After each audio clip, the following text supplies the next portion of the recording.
This is the seated hip adduction isometric exercise. So what you're going to want to do for this exercise is sit in a sturdy chair, and I'm sitting more towards the edge of the seat so that you can embrace, as many core muscles as possible. This may be comfortable, but we don't want to use that posture while we're exercising, right?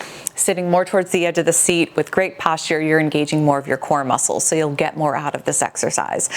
And because the adduction movement of the hips is you're basically closing the legs, you want to squeeze something, and I would recommend squeezing something firm like a foam roller between your legs. You could use a pillow or a couple pillows, but I find that it's more comfortable actually at the hips if you use something firmer.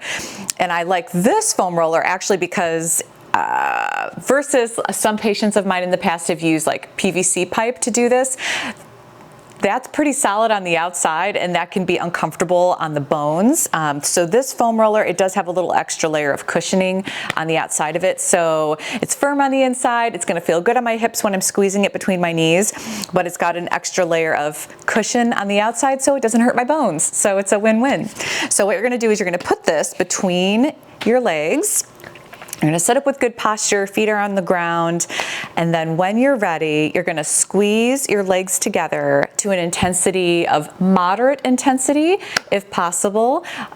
We don't want that intensity to be increasing any pain, especially pain in your low back. So keep that in mind as you're squeezing, and you're gonna hold each repetition for 10 seconds, okay? So it would look something like this.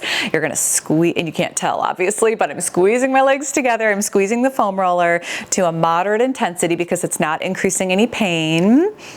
And you're continuing to breathe as you squeeze, and after 10 seconds, relax. And that's your seated hip adduction isometric exercise.